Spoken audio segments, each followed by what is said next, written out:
I'm a part of this club. It's not an actual club. There are no official meetings or anything, but I'm willing to bet that there are at least a few members in the audience today. The only requirement for membership in the club is having a dead parent. I've been a member since I was 8.5 when my dad died. If you're a fellow member, maybe you know what I mean.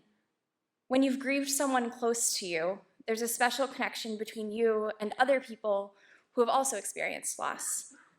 If you're not a member of the club, or the Dead Parent Society, as we like to call it, maybe you're feeling a little bit uncomfortable.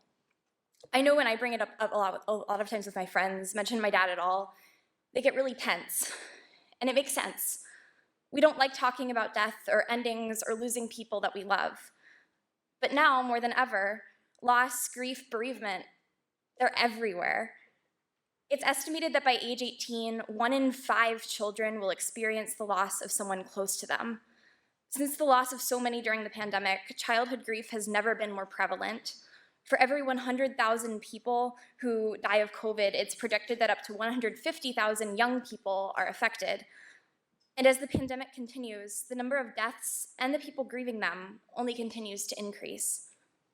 Today, grief is posing a whole new challenge to youth that will impact their entire lives. There are neurobiological differences in children who have experienced grief and loss. Long-term and short-term memory becomes altered. Stress can cause neurochemical changes that contribute to the onset of depression and other mental illnesses. And grief can even contribute to structural differences and altered brain volume that interrupt emotional and academic development. Loss inevitably changes a child's development, but the way that we help them is to give them space to talk about their grief, cultivate communities where people can be in conversation about how loss has affected their lives. But how do we do this? How do we know how to support the variety of experiences of grieving and bereaved children? When I was a child, I was lucky enough to have access to public grief support groups. As a young child, I have had the fortune of finding the magic of many close friends who also experienced loss as a child. One of my best friends, whose mom died when she was 12, has tea with me every once in a while as we exchange memories of our dead parents. Another friend, whose father died when he was 10, calls me every time he needs to vent about his family.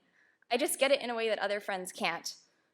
Death is an uncomfortable thing to talk about, but it's a part of life.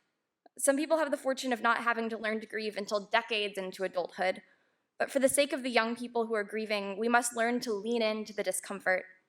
No one wants to be a part of the club, the grief club, the Dead Parent Society, but talking about death openly, holding on to a willingness to be vulnerable, and giving grief a space to be heard and shared, that's where magic happens.